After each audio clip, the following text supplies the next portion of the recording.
আসসালামু আলাইকুম রহমতুল্লাহ। সুপ্রিয় সুদী, আসলে সবাই অনেক ভালো আছেন। আমি রবিউল করিম রুবেল বলছি, হেকিমি দাওয়াখানা থেকে। আজকে একটা গুরুত্বপূর্ণ বিষয় নিয়ে আলোচনা করব। সেটা হচ্ছে দ্রুত বীর্যপাত কেন হয়। সকাল থেকে সন্ধ্যা পর্যন্ত আমি যদি 100 জন রুগীর সাথে ফোনে কথা বলি, 90 জন রুগীরই এই কথাটাই বলে থাকে যে ভাই, আমি সহবাসে সময় কম পাই। এটার সমাধান কি? তো এই দ্রুত বীর্যপাতের জন্য সবচেয়ে বেশি অশান্তি, পারিবারিক কলহ, এমনকি ডিভোর্স পর্যন্ত এই একটা কারণেই বেশি হয়ে থাকে। এখন যেহেতু এটা একটা মেজর বড় সমস্যা, এই সমস্যাটা কেন হচ্ছে আপনাকে ফাইন্ড আউট করতে হবে। দ্রুত বীর্যপাতের অনেক কারণ রয়েছে, তার মধ্যে বেসিক এবং মূল কারণটা সবাই বলে না। আমি আপনাকে আজকে বলে দিচ্ছি, একটু মিলিয়ে নেবেন। যদি এই সমস্যাগুলো আপনার ভেতরে থাকে তাহলে সেগুলি আপনি পরিহার করবেন।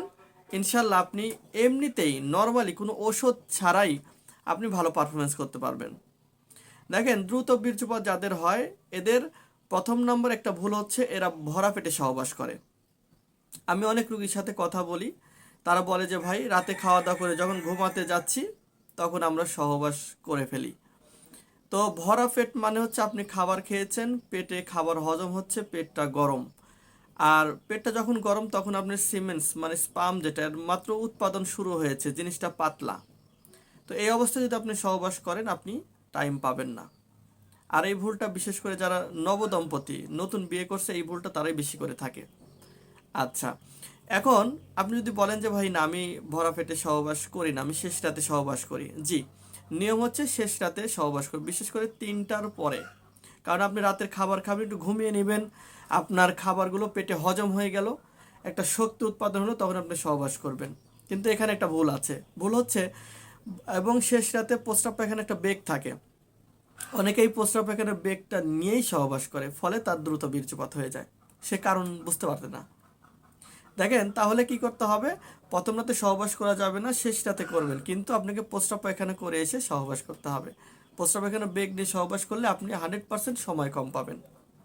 এখন আপনি বলতে পারেন যে ভাই, আমি তো প্রস্রাব পায়খানা করেই আসি। এখানে একটা ভুল আছে, সেটা হচ্ছে আপনার ওয়াইফ কিন্তু করে নাই। কারণ সে ঘুমিয়ে আছে, তার ভেতর একটা গরম তৈরি হয়ে আছে। আপনি যখন প্রস্রাব করে আসছেন, আপনি পানি খরচ করছেন, আপনার লিঙ্গটা শিথিল বা ঠান্ডা আছে। আর মেয়েদের ভেজাই না, ওই যারা হচ্ছে গরম হয়ে আছে, এবং সে ঘুম ঘুম মানে অ্যাক্টিভ না, ইনঅ্যাক্টিভ, এবং ঘুম ঘুম ভাবে অবস্থায় আছে। এই অবস্থায় যদি আপনি সহবাস করেন, ভেজানাতে প্যানিস প্রবেশ করানোর সাথে সাথে দ্রুত বীর্যপাত হয়ে যাবে, কারণ ওই জায়গাটা থাকে তোর গরম। আর গরম আর ঠান্ডা এক জায়গায় হলে আপনার দেখবেন যে যে জিনিসটা গরম ওই জিনিসটা গোলায় ফেলে ঠান্ডাকে। ঠিক আছে? তো এই কারণে কিন্তু দ্রুত বীর্যপাত হয়ে যাবে। এখন এই তিনোটা কারণ যদি আপনি সংশোধন করতে পারেন, তাহলে আপনি কোনো ওষুধপত্র ছাড়াই আপনি ভালো পারফরমেন্স করতে পারবেন। এখন অনেকে বলতে পারেন যে ভাই, আমি তো ভরা পেটেও সহবাস করি না, শেষ রাতেই সহবাস করি এবং প্রস্রাব পায়খানা করে এসে দুজন অ্যাক্টিভলি সহবাস করি, তারপরেও কেন দ্রুত বীর্যপাত হচ্ছে? তাহলে বুঝতে হবে এটা আপনার সমস্যা, এটা রোগ। এখন আপনাকে চিকিৎসা নিতে হবে। আর এই চিকিৎসা আমরা করে থাকি। আমাদের কাছে বিভিন্ন ধরনের ভেষজ রয়েছে, আমরা বনাজি ট্রিটমেন্ট করে থাকি। আমাদের চিকিৎসা হলো প্রাকৃতিক চিকিৎসা, ভেষজ বা বনাজি চিকিৎসা, কবিরাজি চিকিৎসা। তো আমরা বিভিন্ন ধরনের গাছের শিকড়, ছাল, বাকল, ফুল, ফল, দেশীয় গাছগাছালির মাধ্যমে ওষুধ তৈরি করে থাকি। এবং এটা আমরা দীর্ঘ বছর সারা দেশে এবং দেশের বাইরে পর্যন্ত আমরা পাঠাচ্ছি, আলহামদুলিল্লাহ। তো যারা আমাদের থেকে ওষুধ নিতে চান, তারা আমাদের সাথে অবশ্যই কথা বলবেন। আপনার বয়স বলবেন, কি কি সমস্যা আছে সেগুলি খুলে বলবেন। এবং আমি যে সমস্যাগুলো বলেছি, দ্রুত বীর্যপাত ছাড়াও যদি অন্য অন্য কোনো সমস্যা থাকে, যেন অনেকের শক্তই হয় না, অনেকের বীর্য পাতলা, জিনিস ছোট, এরকম প্রবলেমও যদি থাকে, সেটাও কিন্তু আপনি আলোচনার সাপেক্ষে চিকিৎসা নিতে পারবেন।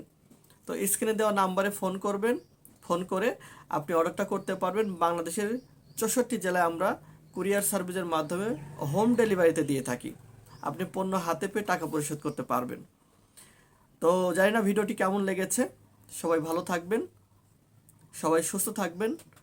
আসসালামু আলাইকুম।